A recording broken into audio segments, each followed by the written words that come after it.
buenas a todas, muy buenas a todos, una vez más a mi humilde canal, en el que hoy voy a hacer un vídeo que no tenía pensado hacer. Es un vídeo que no me he preparado, hoy vengo aquí a pelo, sin guión y sin nada, así que ya me perdonaréis las barbaridades que pueda decir. Aunque en vídeos anteriores en las que también digo barbaridades, sí me lo había preparado, o sea que tenéis todo el derecho del mundo a bombardearme. Como habréis visto en el vídeo, en el título del vídeo, lo que voy a hacer es hacer una interpretación de un poema de Gabriela Mistral que se titula Al oído del Cristo, un poema que está publicado dentro del primer poemario que esta autora publicó en el año 1922 y que fue Desolación. Fue un poemario titulado Desolación. ¿Por qué voy a hacer este vídeo si no tenía pensado hacerlo, si no lo había preparado? Bueno, porque actualmente, a día de hoy, y para mí hoy es 27 de marzo, ya sé que esto lo estaréis viendo muchísimo más tarde, pero hoy yo estoy grabando esto un 27 de marzo, actualmente estoy inmerso en la lectura de toda la obra literaria de esta autora, concretamente a través de esta edición de la Real Academia Española, que es una antología de todos los textos en prosa y en verso de Mistral. Y bueno, es una autora que me está gustando mucho. Por este entonces la estoy comentando de vez en cuando en Instagram, aunque sé que para cuando veáis esto lo habréis olvidado si es que lo visteis. Pero me está gustando mucho y actualmente estoy a punto de acabar ya Ternura, que fue su segundo poemario, y ya he terminado, como he dicho, Desolación, que es donde se encuentra el poema que voy a comentar hoy. Entonces, he decidido hacer este vídeo porque me está gustando mucho y porque el poema que voy a comentar fue de los que más me gustó del poemario Desolación, y porque considero que es un poema para mí muy fácil de explicar.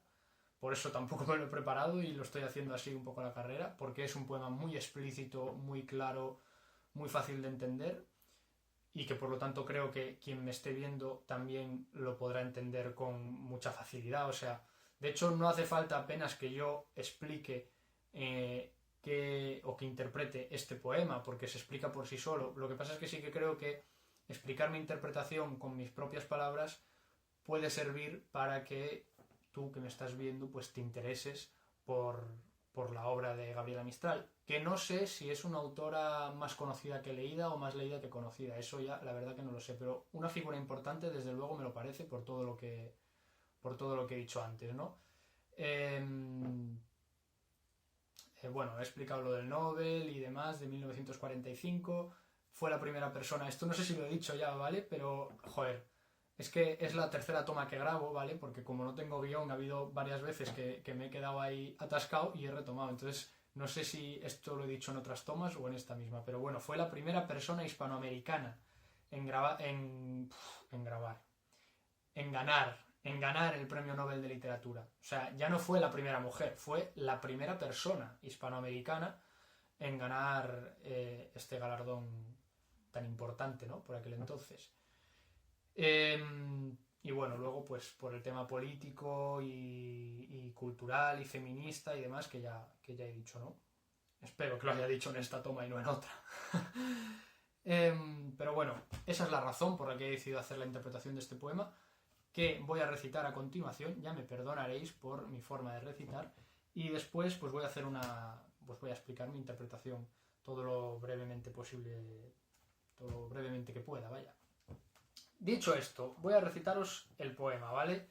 El poema, como digo, se encuentra entre los primeros de su poemario Desolación y dice así. Os leo, ¿vale? Os recito. Dice, al oído del Cristo. Cristo, el de las carnes en gajos abiertas. Cristo, el de las venas vaciadas en ríos. Estas pobres gentes del siglo están muertas de una laxitud, de un miedo, de un frío. A la cabecera de sus lechos eres, si te tienen, forma demasiado cruenta, sin esas blanduras que aman las mujeres y con esas marcas de vida violenta. No te escupirían por creerte loco, no fueran capaces de amarte tampoco, así, con sus ímpetus laxos y marchitos. Porque como Lázaro ya hieden, por no disgregarse mejor no se mueven, ni el amor ni el odio les arrancan gritos. Aman la elegancia de gesto y color, y en la crispadura tuya del madero, en tu sudar sangre, en tu último temblor, y el resplandor cárdeno del calvario entero, les parece que hay exageración y plebeyo gusto. El que tú lloraras y tuvieras sed y tribulación, no cuaja en sus ojos dos lágrimas claras. Tienen ojo opaco de infecunda yesca, sin virtud de llanto, que limpia y refresca. Tienen una boca de suelto botón, mojada en lascivia, ni firme ni roja, y como de fines de otoño, así, floja e impura, la poma de su corazón. Oh Cristo, el dolor les vuelva a hacer viva la alma que les diste y que se ha dormido, que se la devuelva honda y sensitiva, casa de amargura, pasión y alarido. Garfios, hierros, zarpas, que sus carnes hiendan, tal como se parten frutos y gavillas. Llamas que a su gajo caduco se prendan, llamas como argollas y como cuchillas. Llanto, llanto de calientes raudales, renueve los ojos de turbios cristales y los vuelva el viejo fuego del mirar. Retóñalos desde las entrañas, Cristo, si ya es imposible, si tú bien lo has visto, si son paja de eras, desciende a aventar. Pues hasta aquí el poema, en el que me he cagado un poco interpretándolo, pero bueno, creo que se ha entendido, ¿no? Que es lo importante. Este es el poema Al oído del Cristo, que voy a interpretar a continuación, ¿vale? Al oído del Cristo es un título que, desde mi punto de vista, remite ya a la idea de que Gabriela Mistral se está dirigiendo a un fetiche del Cristo, una representación material concreta de Cristo. Es decir, no se está refiriendo solo al concepto de Cristo como ente divino y omnipresente, que se entiende que está en todas partes y todo lo escucha, sino que remite más bien a la imagen, o a mí me lo parece, a la imagen de, pues en este caso, Gabriela Mistral, rezando, hablando, con una representación material, como puede ser, y seguramente sea, un crucifijo, ¿no? Un Cristo de esta figura divina, ¿no? Como veis, es un poema totalmente ligado a una fe religiosa, como lo son prácticamente todos los textos de Mistral, y esto es algo que puede hacer que interiorizar el poema de forma totalmente subjetiva, sentirse identificado con él, puede hacerlo algo más complicado, pero para mí desde luego no lo es, porque puede hacerlo más complicado si no profesas esa fe cristiana que profesaba Mistral, como es mi caso, que yo tampoco la profeso, pero creo que el tema principal de este poema se puede extrapolar a un ámbito completamente laico, completamente ateo, ¿no? Que es lo que yo voy a hacer. Porque el tema principal de este poema, como habréis visto ya, es el dolor. Es el dolor que es también el tema principal de todo el poemario Desolación y de muchos otros textos de Gabriela Mistral. Como digo, el tema principal es el dolor. Ahora bien, ¿cómo trata Gabriela Mistral el tema del dolor? ¿Qué hace para hablarnos acerca del dolor y qué es lo que nos cuenta acerca del dolor? Bien, pues desde mi punto de vista lo primero que hay que tener claro es lo evidente, ¿no? Que habla en segunda persona, establece un diálogo que en realidad no es un diálogo con Cristo porque este no le contesta, y si le contestara, ojo, pero establece un diálogo o plantea un diálogo con Cristo para hablarle a Cristo de dos cosas.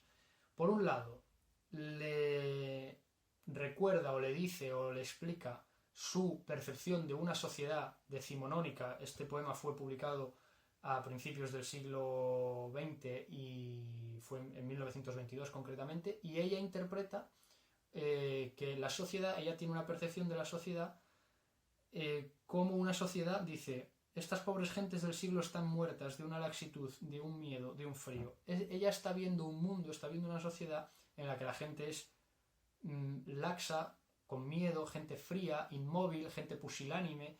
Nótese que en otros versos dice: aman la elegancia de gesto y color, y en la crispadura tuya del madero, en tu sudar sangre, tu último temblor y el resplandor cárdino del calvario entero, les parece que hay exageración y plebeyo gusto. El que tú lloraras y tuvieras sed y tribulación, no cuaja en sus ojos dos lágrimas claras. Ella está definiendo la sociedad pues como una sociedad acomodada, una sociedad pues que en el sacrificio de Cristo, que este es otro punto muy importante, en el sacrificio que supuestamente Cristo hizo por toda la humanidad, ese sacrificio de dolor, y de muerte, esa sociedad lo ha olvidado el sacrificio y ha olvidado el significado que supuestamente Cristo quiso dar con su ejemplo acerca del dolor, ¿no? Porque, y esto es algo que se entiende mucho mejor, aunque yo creo que el poema también lo explica muy bien por sí mismo, pero yo creo que se entiende mucho mejor abordando todo el contexto del poemario. Para Gabriela Mistral, el dolor forma parte de la vida y es una parte muy importante de la vida. Para Gabriela Mistral, el dolor es una forma más de percepción de la vida, porque forma parte de la vida. De hecho, más adelante dice: oh Cristo, el dolor les vuelva a hacer viva la alma que les diste y que se ha dormido, que se la devuelva honda y sensitiva, casa de amargura, pasión y alarido. Es decir, aquel alma que no tiene el dolor, que no conoce el dolor, no es un alma viva.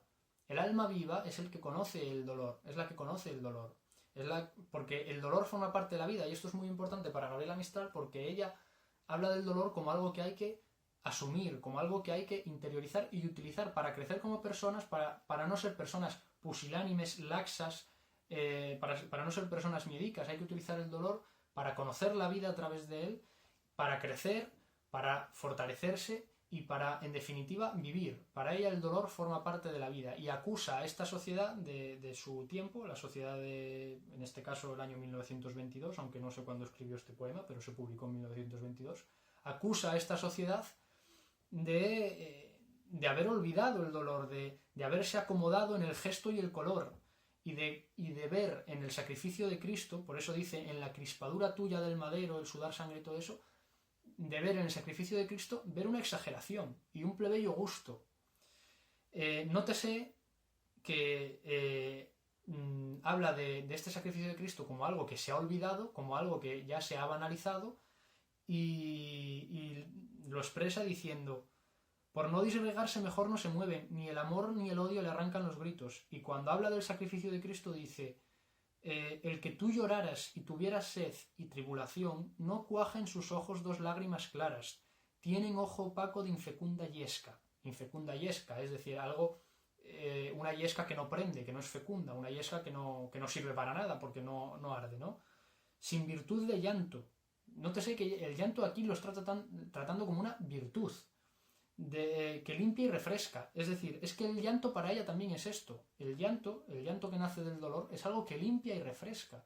Es algo que renueva al ser humano. Es algo que le permite continuar al siguiente plano, que le permite continuar en la vida. El dolor forma parte de la vida y es algo bueno porque hay que superarlo. Y implica la superación del ciclo vital de una persona. Tienen boca de suelto mojón, de suelto botón, mojada en lascivia, ni firme ni roja, y como de fines de otoño así floja e impura la poma de su corazón. Un corazón flojo, un corazón impuro, un corazón que no se ciñe para nada a lo que el sacrificio de Cristo debiera significar, ¿no? Para Gabriela Mistral, que debiera significar la importancia del dolor que vengo explicando, ¿no?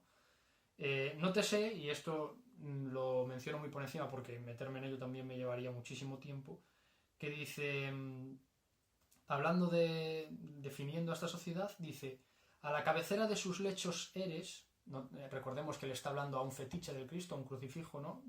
Pensemos, por ejemplo, en La que se avecina y el personaje de Berta que tiene un crucifijo encima del cabecero de la cama, ¿no? Seguro que eso es una imagen que estaréis más que acostumbrados y acostumbradas a ver en cualquier parte. A la cabecera de sus lechos eres, si te tienen. Aquí ya está planteando la posibilidad de que ese fetiche, esa figura, esa representación esté o no esté. Forma demasiado cruenta, sin esas blanduras que aman las mujeres y con esas marcas de vida violenta. Me quería detener aquí en lo de sin esas blanduras que aman las mujeres, porque decía al principio del vídeo que Gabriela Mistral fue una persona muy reivindicativa de los derechos de la mujer. Pero claro, aquí está acusando a un tipo de mujer muy concreta. Nótese también que más adelante dice: aman la elegancia de gesto y color, y en la crispadura tuya del madero, todo lo que he venido diciendo. A ver, Gabriela Mistral fue una mujer que no llevó para nada una vida fácil. Fue una mujer que por aquel entonces se crió en una familia que se consideraría desestructurada. Su padre la abandonó a ella y a su madre cuando ella apenas tenía 3 años. Se crió en un ámbito siempre rural, con pocos recursos, en el que ella tuvo que trabajar mucho. Fue una mujer muy acomplejada también de su propio físico. Ella era una persona alta, corpulenta, con unas rodillas muy gruesas, lo menciono porque ella también habla de sus rodillas en algún que otro texto, acomplejada por no ser, por no tener la figura típica de la feminidad, ¿no? La figura delicada, bonita, blanda, es de lo que acusa aquí a las mujeres, de haberse acomodado en esa blandura que se le presupone a la mujer. Ella para nada, su reivindicación no iba para nada en esta vía. Su reivindicación feminista, aunque ya digo que ella no sé si se consideraría feminista o si se llamaría a sí misma, se definiría a sí misma con tal término, pero bueno, desde nuestro punto de vista hoy lo llamaríamos así, ¿no? Su reivindicación feminista era la de la mujer como, como una figura tan fuerte como puede serlo cualquier hombre, ¿no? Una figura fuerte, una figura independiente, que no necesita de ningún tipo de blandura y que puede, valerse por sí misma y no tener por qué acomodarse a nada que sea más cómodo de lo normal, ¿no? Yo creo que se entiende, básicamente, no tengo por qué extenderme en eso, porque como no tengo guión me estoy yendo por las ramas. Pero bueno, cuando habla de que la sociedad ama la elegancia del gesto y color, y les parece que hay exageración y plebeyo gusto, pues está remitiendo una vez más a una sociedad acomodada, a una sociedad, pues eso, pusilánime, que se ha dormido, que ha olvidado lo que es el dolor y por lo tanto ha perdido su alma ha muerto. Ahora bien, esto es lo que por un lado Gabriela Mistral le dice a Cristo. Si recordáis, decía que ella establece este diálogo con Cristo para contarle dos cosas. Una, esta definición de la sociedad que ella hace, esta percepción que ella tiene de la sociedad, pero por otro lado también hace otra cosa, que es pedirle a Cristo, rezarle, ¿no? Rezarle a Cristo que intervenga en esta sociedad para solucionar este problema que ella percibe. ¿Y cómo le pide a Cristo que intervenga en esos hechos? ¿Qué es lo que le pide a Cristo que haga en esa intervención en la sociedad? Pues recordarle a la sociedad el dolor y el significado del dolor. Y lo hace además de una forma tremendamente mordaz y tremendamente violenta y cruenta. O sea, Gabriela Mistral en Desolación no se casa con nadie, es muy violenta, es muy directa, es muy ruda, lo cual también pues no le costó no pocas críticas. En su segundo poemario, que es el que yo estoy leyendo ahora y a punto de acabar, que es Ternura, ya es más modosita, ya se pone más lúdica. Tristemente es lo que esto ha trascendido de ella, porque Ternura es un poemario, no digo más inocente, no es más inocente, pero sí su forma es mucho más lúdica, los poemas están compuestos como si fueran canciones para niños, y esto es lo que ha trascendido de Gabriela Mistral, o por lo menos debido a lo que yo me he informado sobre ella, es la conclusión que he extraído, que lo que ha trascendido de ella, sobre todo en Chile, pues es su condición de profesora. Ella fue profesora rural y en colegios rurales, vaya, de ahí su activismo político por el derecho a la educación pública y demás, y ha trascendido de ella pues una figura, un tipo de poesía muy lúdica, muy juguetona, más blandengue, por así decirlo, pero aquí en Desolación es tremendamente brutal y tremendamente mordaz, porque lo que le pide a Cristo no es que se ponga un poco las pilas, no, le dice a Cristo: oh Cristo, el dolor les vuelva a hacer viva la alma que les diste y que se ha dormido, que se la devuelva honda y sensitiva, casa de amargura, pasión y alarido. Amargura, pasión y alarido, demanda Mistral, ¿eh? Y más adelante dice, y esto es tremendamente gráfico: garfios, hierros, zarpas que sus carnes hiendan, tal como se parten frutos y gavillas, llamas que a su gajo caduco se prendan, llamas como argollas y como cuchillas. Luego dice: llanto de calientes raudales, renueve los ojos de turbios cristales y los devuelva al viejo fuego del mirar. O sea, no está pidiendo ninguna tontería, está pidiendo auténtico dolor, le está demandando a Cristo auténtico dolor, que es lo que ella considera necesario para despertar a esta sociedad pusilánime, ¿no? También es verdad que este poema, leído así por sí solo, puede remitir demasiado a un dolor físico. Sin embargo, dentro del contexto en el que se encuentra, que es el poemario Desolación, y que el contexto también forma parte del mensaje artístico de cualquier obra, ¿no? El contexto en el que se enmarca, pues se entiende que va mucho más allá. Para Gabriela Mistral no es el dolor físico lo que ha olvidado la sociedad, ¿no? Si es que tal cosa se puede olvidar. Es un dolor vital, emocional, es un dolor que se ha olvidado porque, pues no sé, bueno, en aquel entonces la sociedad en la que ella vivía se habían acomodado, ¿no? En el color, en el gesto, en la blandura. Entonces es esto, y ya termino, las dos cosas, los dos temas de los que le habla Cristo. Por un lado, esa degradación de la sociedad, y por otro lado, esa petición, ese ruego de que despierte a la sociedad, de que le dé vidilla a través del dolor, que es el dolor lo que la sociedad para Gabriela Mistral necesita recordar. Porque el dolor, como digo, para Gabriela Mistral es parte de la vida, es una forma de vivirla, es una forma de vida que hay que sentir, que hay que percibir, que hay que conocerla y que es fundamental para el desarrollo vital de una persona y para su actividad y para su personalidad. Y es algo que hay que asumir y que hay que superar. No hay que convertirse en personas laxas, en personas temerosas, en personas frías, en personas pusilánimes. El dolor hay que no evitarlo, hay que asumirlo, hay que luchar contra él y hay que superarlo. Es en la superación del dolor donde se encuentra. Hay un verso muy relevante. No sé si... A ver si lo encuentro. No, que no estoy en la página que es, ya decía yo. Dice: tienen ojo opaco de infecunda yesca, sin virtud de llanto que limpia y refresca. Esto no sé si lo comenté ya, pero aquí ya Gabriela Mistral habla del llanto como algo que limpia y refresca. El llanto que proviene del dolor, es algo que nos permite avanzar, que nos limpia y que nos refresca, nos pone, es una puesta a punto. Es una puesta a punto para Gabriela, al menos así ella lo expresa, ¿no? Entonces, hasta aquí el poema que quería comentaros. Creo que se ha notado mucho, ¿no?, el no tener guión, porque seguramente he utilizado más palabras de las necesarias, que es lo que suele ocurrir. Tal vez me haya enrollado mucho, pero bueno, me parece que ha sido interesante, ¿no? Espero que a vosotros y a vosotras también os lo haya parecido, y si no es así me lo podéis decir en los comentarios también. Y nada más, hasta la próxima. Espero que os interese Gabriela Mistral, espero que la leáis y que si la habéis leído me deis vuestra opinión acerca de ella, ¿vale? Muchas gracias, nos vemos en la próxima.